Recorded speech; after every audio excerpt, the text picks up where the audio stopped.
it's very hard to define trauma in a way. Is it external? Is it internal? Is it the event? Is it the reaction?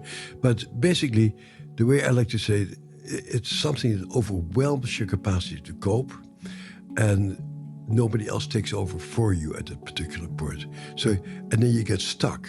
And so your whole central nervous system continues to experience the ongoing world through the lens of that particular overwhelming experience. And so you continue to be constantly scared, or feel like people are going to attack you, or feeling like you're going to be left for dead.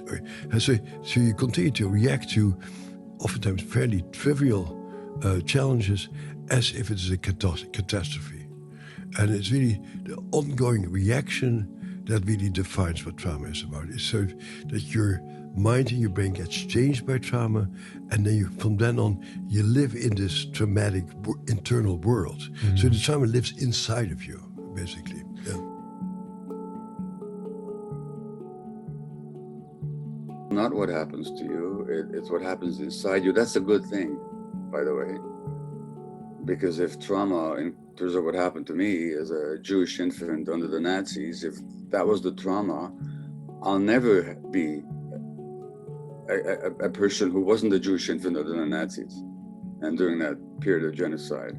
If trauma is the fact that you were abused as a child, you will never be a person who wasn't abused as a child. Trauma can also be inflicted not by what happens to you, but what doesn't happen that should happen. So that when your needs aren't met, that can wound as well. Even though you weren't overtly hurt, you're still wounded by not having your essential human needs met. But if that was the trauma of what happened to you, guess what? It'll never unhappen. But if trauma is what happened inside you, the wound that you sustained, the meaning you made of it, the way you then came to believe certain things about yourself or the world or other people, and if trauma was that disconnection from the authentic self, well, guess what? Good news. That can be restored at any moment. So that's why, Sharon, when you talk about the new view of trauma, when we see it as that wound, as long as we see it that way, it's a wound that can be healed. If we see it as a bunch of things that happened, that'll never unhappen.